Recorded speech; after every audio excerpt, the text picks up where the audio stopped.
Who are your top 5 wrestlers currently in any promotion? Now, I do think the top 5 wrestlers of all time should be either its own podcast episode entirely or get a whole dedicated segment. So we are going to hold on to that. However, Miss Destiny, I would like to know, who are your top 5 current wrestling wrestlers today? Let me tell you right here, right now. I'm starting with the number 1 spot, and she is none other than Chelsea Green, your reigning United States champion. It's a crime that this woman was not on the WrestleMania card.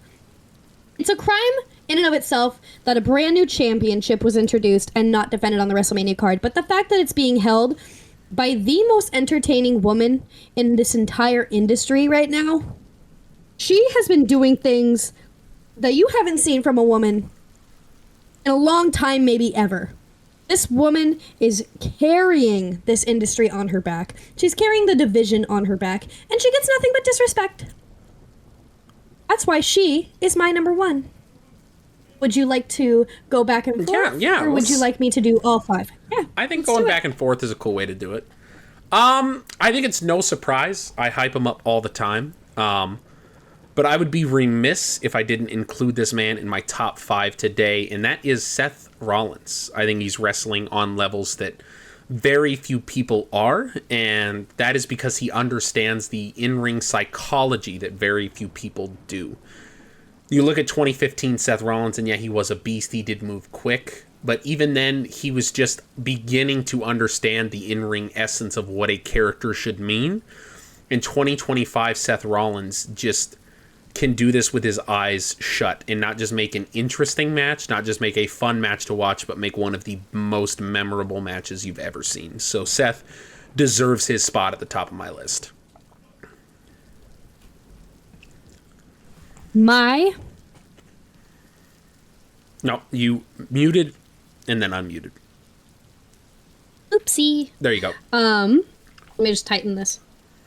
My number 2 is somebody that I just get so excited to see, and everybody gets excited to see.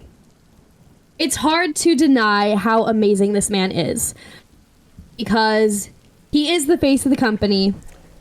He was not chosen by the people in charge. He was chosen by the fans. And that is the American Nightmare, Cody Rhodes. Everything this man touches turns to gold. And yes, I was rooting for John Cena at Mania. John Cena is my favorite of all time, top 2.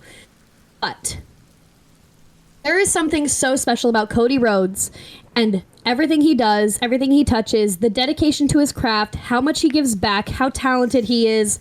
And he just has the perfect look for a superstar. Cody Rhodes is one of my favorites currently. He might even be number 1. I'm just such a Chelsea fan. It's just ridiculous because I want so much more for her.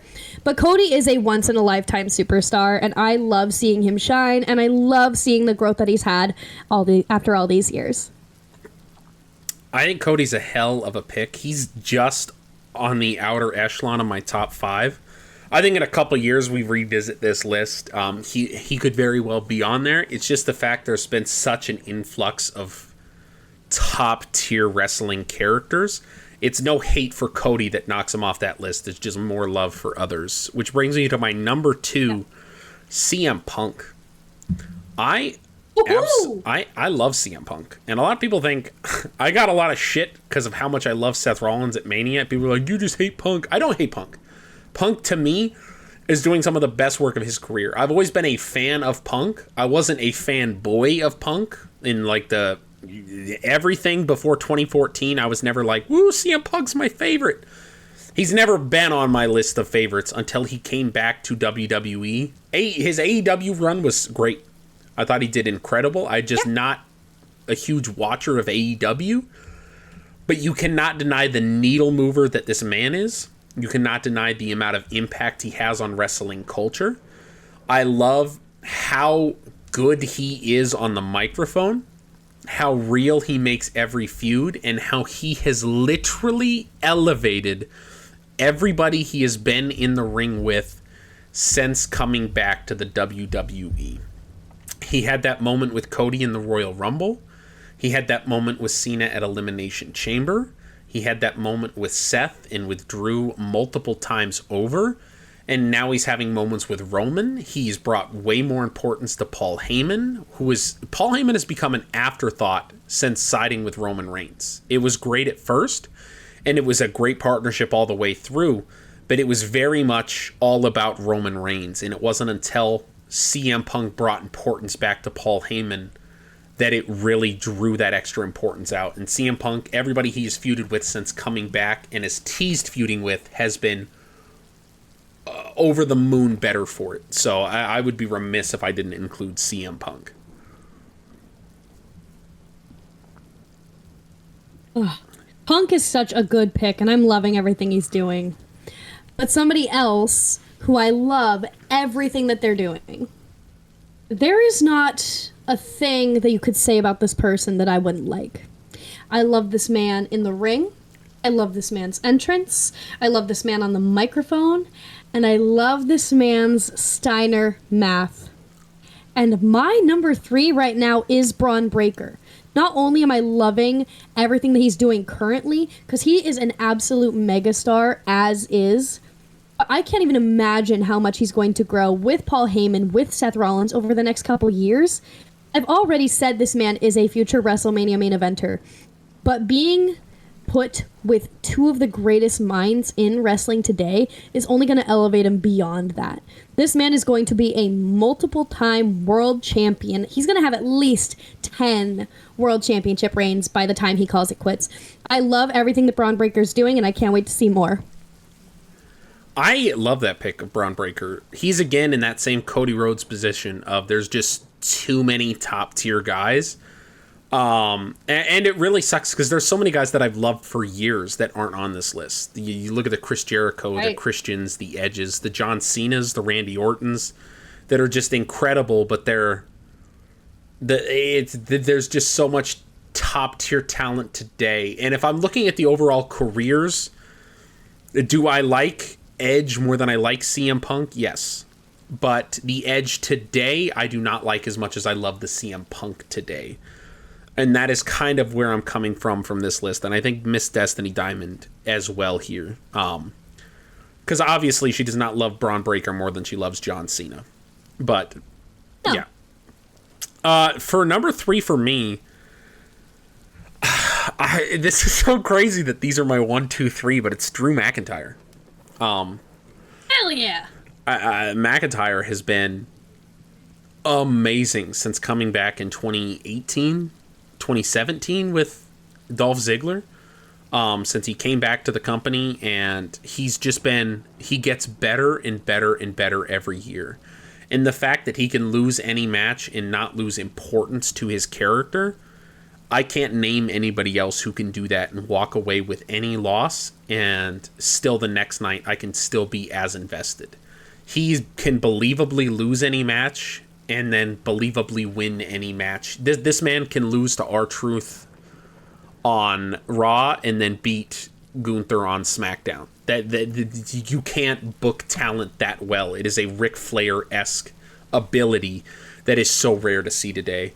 And the fact he is so good on the mic, how he meshes real life, how he works over everybody. He'll storm out of arenas and the entire internet's like, oh, Drew McIntyre's so pissed, this is crazy. And then it comes out where he's like, no, we were just working the hell out of this story like a year later. And people are like, oh my God, he worked the hell out of all of us. And then he'll storm out of another building a month later and they're like, oh my God, Drew McIntyre's just amazing. I love everything he's doing. Thank God he dropped the whole sword thing. A little bit. There's still a little bit of it there, but oh, he's so good. His feud, the match between him and CM Punk with Seth Rollins as a special referee at SummerSlam was one of my favorite matches I had really seen in years. Just from a storytelling standpoint, when I saw that match, that was just incredible. You know, that's exactly how I felt about the Hell in a Cell match. That was one of the best matches I've ever seen, and I loved every moment of it. I'm going to say something that you've been saying. I think Drew McIntyre is just right on the outside of my top 5. He is amazing, and he never disappoints. But I'm really basing my top 5 off of the butterflies that I get in my stomach when these people come out, and how giddy it makes me. Because that's why I got into this in the first place, and it's what keeps me around, is how wrestling can make you giddy.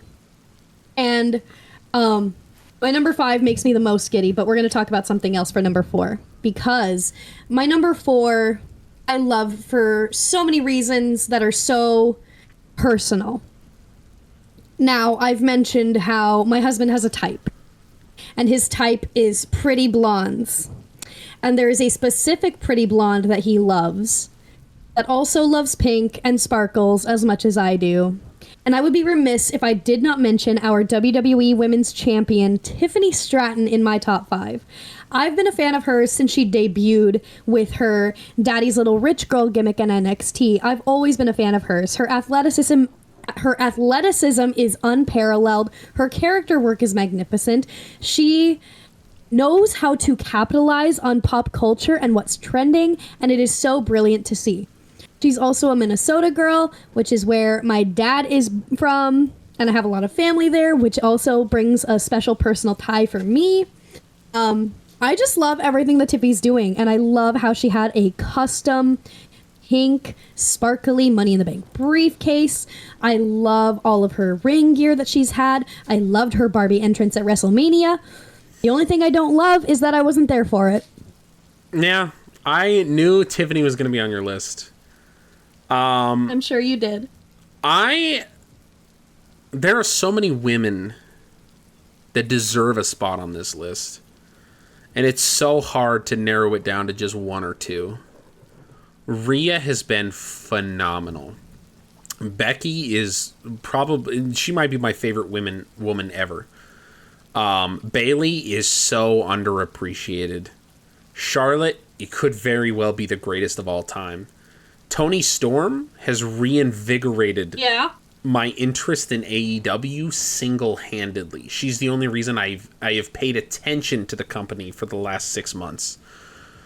Stephanie Vacure, holy hell! What does Booker T say? No, it's. Can we talk about how gorgeous she is? Listen, that woman is one of the most talented wrestlers on the planet. Yeah. But she's also the most beautiful person to walk this earth. How is that even possible? You can't have everything. Pick one. Lyra will. If we did this list in a year, I'm telling you, Lyra's probably going to be on it. Her performance last night was amazing.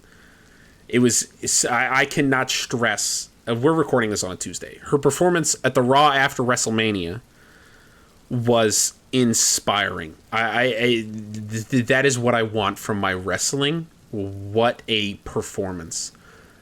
Liv Morgan is my number 4. Wrestling today would not be what it is without Liv Morgan. I love the fact that she's in her 2008 Chris Jericho run right now, in the sense of she's not the bad guy, but everybody's treating her like the bad guy. She came back from injury after being injured by Rhea Ripley, after her best friend was injured by Rhea Ripley, after Rhea brutally and viciously attacked her, after Rhea was very abusive to Dominic Mysterio. She saved Dominic from that. She's been nothing but fair to Dominic. She hasn't abused him. She's loved him entirely. She hasn't blamed him for losses. She's earned him title matches. It's crazy how much respect she has for Dom, where Rhea had none. And people hate her right now. The Liv Morgan Revenge Tour, the moment I got sold on Liv Morgan was her series of matches with Ronda Rousey. She cashed in, she beat Ronda for her title, and ever since then, her character work has just been... She gets better every time we see her. She is the best consistent performer in the women's division across all women's divisions. And to me, she's... give me another 2 years of this, she's on the all-time greats lists. I can't even deny it, because her work just speaks for itself. She is so beyond talented. It's not even funny. She's one of those ones that I love to hate for so many reasons. She's definitely in my husband's top 5. I'll tell you that much. He loves her so much, to the fact that he'll ignore me if Liv Morgan's on the TV. Pretty good. But Just the growth that we've seen from her since she came back in the Royal Rumble last year is just insanity. And I love the character that she plays. I love the confidence that she has. I want to live the life that Liv Morgan's living right now. And I'm not even talking Judgment Day. I'm talking everything she's doing outside of it. She's so good. And I hate that I'm giving her flowers. I hate that I'm saying it because I really do love to hate her. I really don't want to like her, but holy God, is she so good. She's done everything that she's needed to, and she's uplifted the division so much with everything that she's done. It's ridiculous. With that being said, I'm going to go back to what I was talking about with my number 4, and that is the feeling that wrestlers give me. This wrestler is somebody that I have loved, not for a very long time, but has been on my radar for a long time. And I've seen this star have some very special moments. And they are always surprises. And August, you know this about me. My favorite thing about wrestling is the surprises. This person surprised us all in NXT. This person surprised us at the Rumble. And this person surprised us at WrestleMania. And I can't even tell you, I teared up for all 3. And I get butterflies for all 3. I get goosebumps for all 3. And my number 5 is our TNA World Champion. You say his name and he appears. I believe in number 5, Joe Hendry.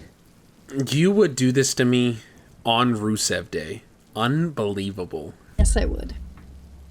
It's believable because I believe. Bo Dallas is my number 5. Sorry, not sorry. I'm sure he is. I'm sure he is. I think that's a solid number 5 for you. I did groan a bit. I rolled my eyes when it was Joe Hendry at WrestleMania. Mostly because I was annoyed that I didn't think it was going to be Joe Hendry at WrestleMania. As soon as his music hit, I was like, of fucking course, it's going to be this. I had no clue. I didn't either. I was pissed I didn't have no clue. I was happy. This is so close to being Kevin Owens for me. Kevin Owens has been doing the performance after performance of his life these past, year. Rey Mysterio is just the fact he's still in the game at this stage, at this age, and he's this good. And then Roman Reigns is my other one that I'm like, God, how does Roman not deserve? Oh my God. Oh, I don't know if I can decide this. I have to tell you, if he wasn't currently injured, Kevin Owens would have either been in number 1 or number 2. 100%. That is my guy. I do love Solo. I do love Roman. I do love Kevin. I do love Dominic Mysterio, and it kills me because he was going to be my number 5. I think Dominic is amazing. He's on the run of his life. But there's one person who is consistently underutilized, but somehow every time he comes in, we just get one of the greatest matches we've seen in a long time. And I know who you're going to say, and I agree. Tell me who you think I'm going to say. Sami Zayn. No. He's in my top 10 currently. Oh. Sammy's great. I love Sammy. Continue. But this man delivers banger after banger after banger after banger, and there's no way Sheamus can't not be on my top 5. Sheamus is so good, and in 10 years when he is retired and done, we are going to look back and go, how the hell didn't we appreciate him way more? Because nobody delivers consistency like Sheamus. I can't remember the last time I saw a bad Sheamus match. I don't think it happens anymore. How the hell did we not get... It doesn't. And how the hell did we not get Sheamus versus Braun Breaker at WrestleMania after that Royal Rumble? Oh my goodness, that should have been it. I mean, no offense to the Fatal 4-Way, I loved it, but wow. Sheamus and Joe Hendry at the Royal Rumble, where Joe was just doing his little performance. Amazing. And Sheamus was just sitting in the corner enjoying it. And then I don't remember who he attacked and started beating the shit out of, but somebody interrupted it. And he was like, I was enjoying that. I think it was Jacob Fatu, if I'm not mistaken. But yeah. I was enjoying that. Oh, but yeah, Sheamus is just so consistently good. But that does wrap up our Q&A for the most part.